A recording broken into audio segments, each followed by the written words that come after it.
लीजिए season 3 episode 2 की समीक्षा। अलविदा। निश्चित रूप से चूसो, राफेल को अपना सुखद अंत लेगेसी सीजन 3 एपिसोड 2 में मिला, बावजूद इसके कि उसे अपने शरीर के धीरे धीरे बंद होने के कारण अपने बाकी दिनों के लिए जेल की दुनिया में रहना पड़ा।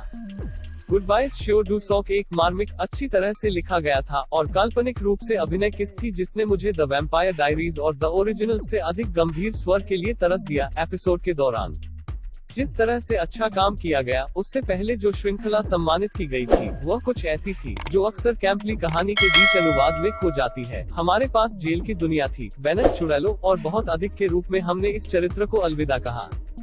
हालांकि यह अच्छा है कि वह अपनी मां और पिता के साथ फिर से जुड़ गया। मुझे संदेह है कि वह श्रृंखला के रन में कुछ बिंदु पर वापस आ जाएगी। राफेल को लेगेसी सीजन 3 एपिसोड 1 के लिए योग्य माना गया था, उनकी शाही रक्तरेखा को देखते हुए। कुछ ने मुझे बताया कि उनकी कहानी को किसी बिंदु पर फिर से देखना होगा, वह इस जेल की दुनिया के दूसरे लुटेरों को ढूंढ लेगा। खैर, यह मेरा सिद्धांत है और मैं इसे करने के लिए चिपका रहा हूँ। राफेल के निकास से आने वाली एकमात्र अच्छी बात यह है कि इसने कुछ अन्य कथाओं को आगे बढ़ाने में मदद की। आशा ने उसे बचाने के लिए दृढ़ संकल्प किया था और यह एकदम सही था कि कैसे उसे बोलते समय एक लाइट बुल्ब क्षण था। मैं होप और लैंडन के बीच अनावश्यक नाटक का शौकीन नहीं हूँ, लेकिन लेगेसी सीजन 2 पर उनके तर्कों के लिए यह एक अच्छा कॉलबैक था।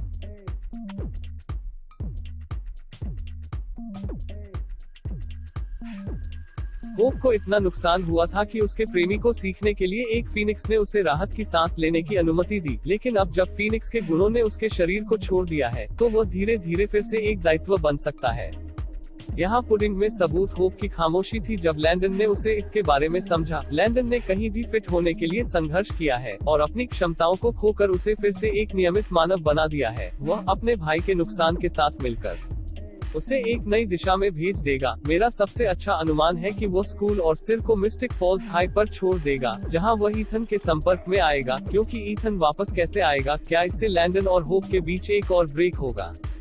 मुझे नहीं पता, लेकिन यह दुर्भाग्यपूर्ण होगा कि वे सब कुछ कर रहे हैं। हियरिंग होप के बारे में हमेशा और हमेशा के लिए बोलना और यह कि स्वर्ग कैसे हो सकता है एक और आंतक पंच था। वह जानती है कि उसकी माँ उसके जीवन में खुश थी, लेकिन वह नहीं जानती कि उसके पिता और चाचा क्या बन गए, क्योंकि उन दोनों ने उसके लिए अपना जीवन बलिदान कर दिया। अलारिक ने आखिरकार कुछ अच्छे कदम उठाए और इसने शेरिफ मैक को फिर से कथा में ला दिया, इसलिए यह अच्छा था।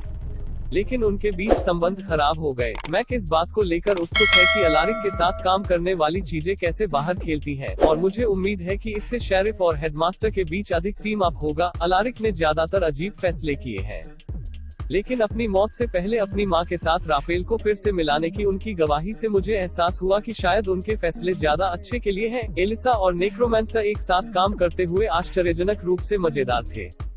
मैं लेगेसी सीजन 3 एपिसोड 1 पर इसके बारे में उत्साहित नहीं था, लेकिन यह स्पष्ट है कि एलिसा नेक्रोमैंसर की तुलना में अधिक दुष्ट है और जिस तरह से उसने सोचा कि अपनी ट्रेन को बदल दिया है। नेक्रोमैंसर अपने लाभ के लिए सभी काले जादू का उपयोग करना चाहता है।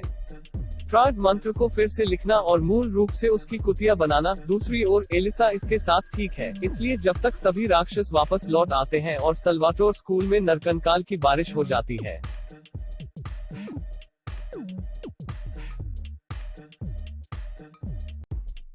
एलिसा और नेक्रोमैंसर दोनों ने अपने स्वागत को आगे बढ़ाया है। फिर भी यह देखते हुए कि लेगेसी सीजन 2 होल्डर्स लगभग खत्म हो चुके हैं, स्फिंक्स को छोड़ दिया गया सब कुछ अगले कुछ हफ्तों में पास हो सकता है।